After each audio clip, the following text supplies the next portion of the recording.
Hi, I'm Tony Bové. Welcome to our very first episode of Summer Shorts. Let's get straight into it with the first artist on the couch. How are you, Tony? Yeah, terrific, thank you. Great to see you again. Good. Now, you started out pretty young as an artist because, as mentioned, you were painting at 12, selling it at 14. Then you went on to study, it was drawing diploma? I did a drawing diploma course in Paran, and it was a very thorough course.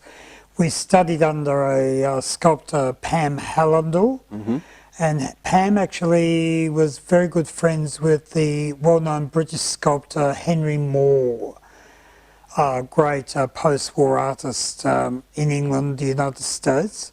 So we studied and learnt to draw as sculptors. So everything was very three-dimensional, very spatial. Well, I'm going to come back to the drawing a little bit later because chronologically, you had your first exhibition, was it 1994 or 96 in Fitzroy? 92. 92. And it was an amazing exhibition of figurative works. It was the first time I exhibited at a commercial gallery.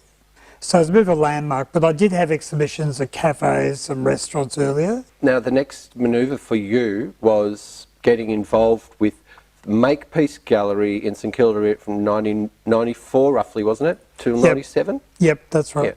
Yeah. So in that, it was a lesbian and gay gallery in St Kilda, and it gave me the advantage of actually promoting very works which were more sexually explicit. So in many ways it was just something which was naturally coming out of my work. I came out a number of years earlier, but it was only a recent development. So for me there was a great enthusiasm to discover a homoerotic, sexualised imagery, which I'd never explored before, because before that I was doing lots of paintings of women. We're going to come back to again with the drawing, I think, a bit later. While you were with Makepeace, though, you had an exhibition 96 in Horsham. I did. Now, this caused a bit of a stir. It was extraordinary. So it just happened by default. I happened to be having a display in the entrance of the Horsham Regional Gallery.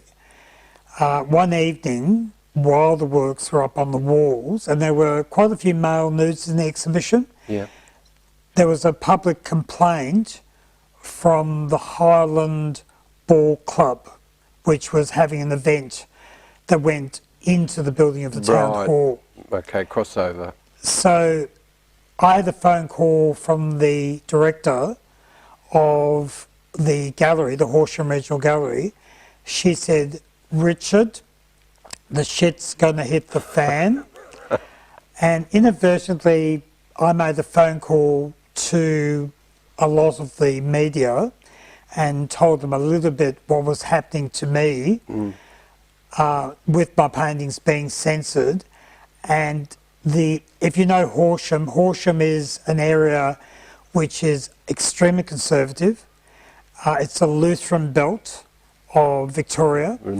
And of course, I said a lot of things about nudity and male imagery in a regional gallery. Right. I said to them, look, there are male nudes in churches in Europe. What is your problem? Horsham should get into the 20th century. Remembering it's 1996, so... No, indeed, 96. Yeah. So I was getting into the 20th century.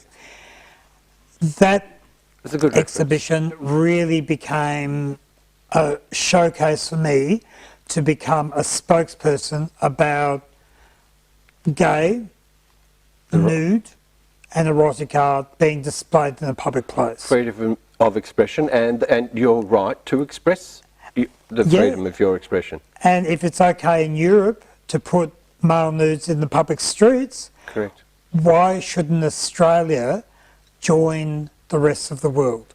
Well, in 1996, it's in Horsham, well, you know, it's sort of like Priscilla bursting out into the outback to a degree, a similar story, because it must be a shock value, because it's something certainly that is unique and has not ever been to towns like that before.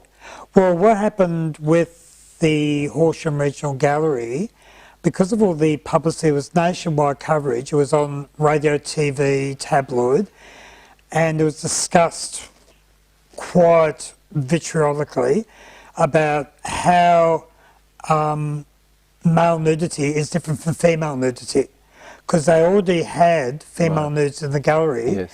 And I was saying, well, what's the difference? Why is a male nude different from a female nude? The old story, the female body is seen as a beautiful object, whereas a male is more of a work industrial tool or getting things done. Anyway, now don't forget that in that media coverage of the exposure that it presented you to as a scandal, that worked in your favour, but obviously, you promoted your work, you weren't scared to stand by your work, and you did the interview on Today Tonight, I'm not sure what year, in the nude. In the nude.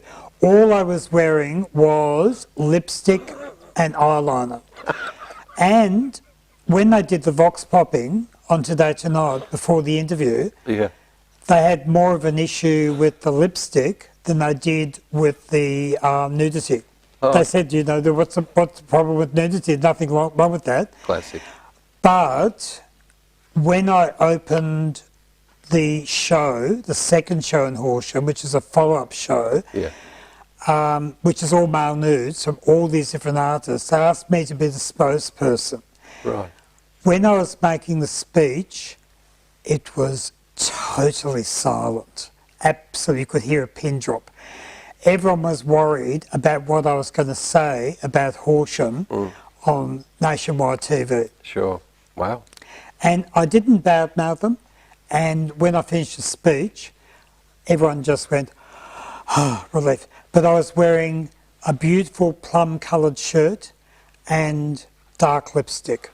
And the sweet irony of it is that they ended up purchasing a piece called Muscle and keeping it at the gallery. It's in the permanent collection, yeah. So I'm in about 6 public collections, but that was a bit of a landmark, having a male nude there.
We've got lots to do in 2021, but we can't do it without artists. So get your artwork, images, and any videos you've got ready. Send us the links to your websites and social media pages, and we'll get back to you with the application form explaining just how easy it is to get involved and secure your interview for 2021.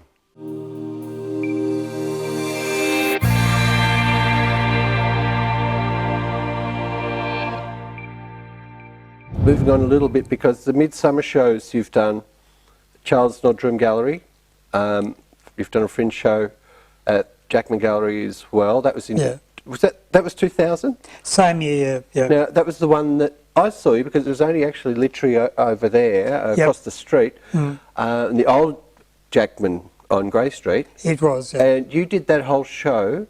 Now, was this the first or second show I saw you in? But I think it was the second, because I wasn't as surprised, because you did another show at Fad Gallery, 1 month, and I was working out of there at the time.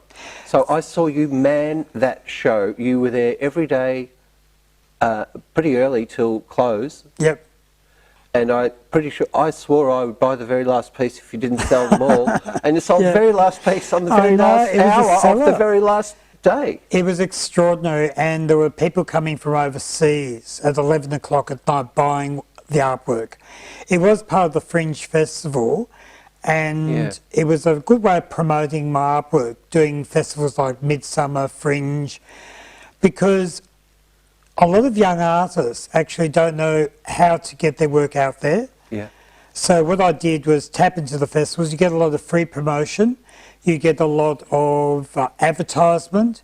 You put in the booklet and everyone gets to know about these artists. So it's a good way of levelling yourself up in the art world. It is. It's great from a promotional point. You've got to get out there. Absolutely, and yeah. get networking, meeting people. But Yep, yeah. yep, Well, you're a pretty out there person, so sometimes it's all part of the marketing, but you've got to keep busy and keep pushing. Well, look, my work is not only about drawing and colour, it's about making a statement about liberation, about being who you are and being courageous to make that statement. Well, I was going to ask you how you would like your art to make people feel, but I think you've just answered it just then. So It's mostly to answer that even further, it's to make them aware. Sure.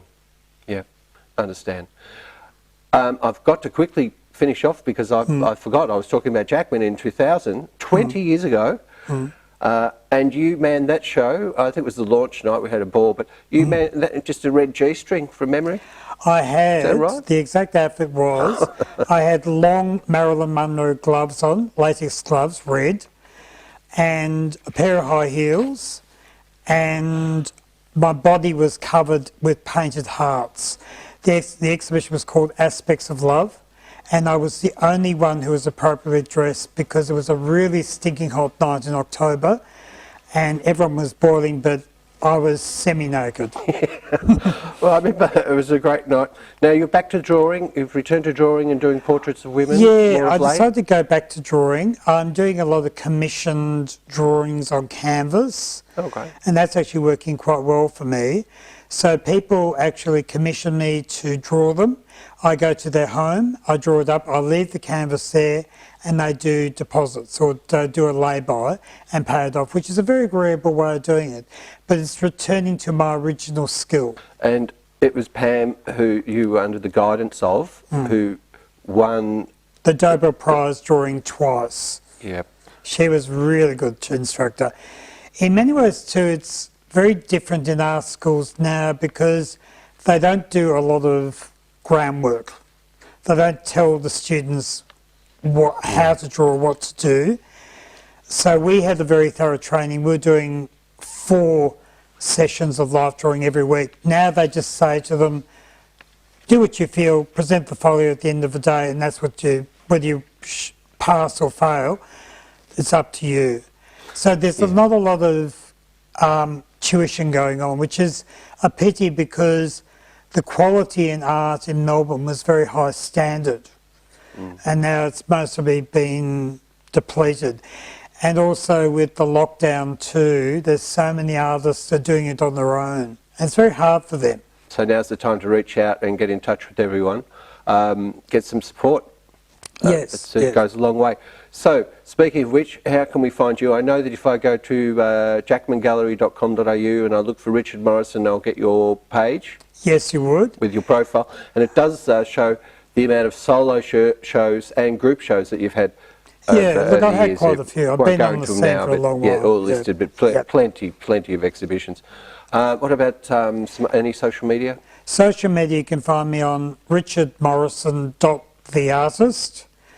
And I do have a couple of art pages on Facebook, which is just Richard Morrison. And you'll know my page because if you look at the artwork, it's all colourful. Love it, have loved it for a long time because it's so vibrant. Yeah. It always, it stands out and it's, you stick at it and it seems to be that every one of your shows, because you change the themes a little bit, but better and better and better. So thanks so much. Fantastic, thank you. Thank you for coming in, Richard, and thanks for some of the advice, especially about promoting yourself through the festivals and stuff. It's really trying to help all the young artists coming up, give me Well, it's a hard world out there. They've got to start somewhere. It is. Good on you. Thanks so much for coming in, Richard. Thank you. See you later. Bye. Well, that's the show for this week. We'll see you next week with another special episode of Art V's Summer Shorts.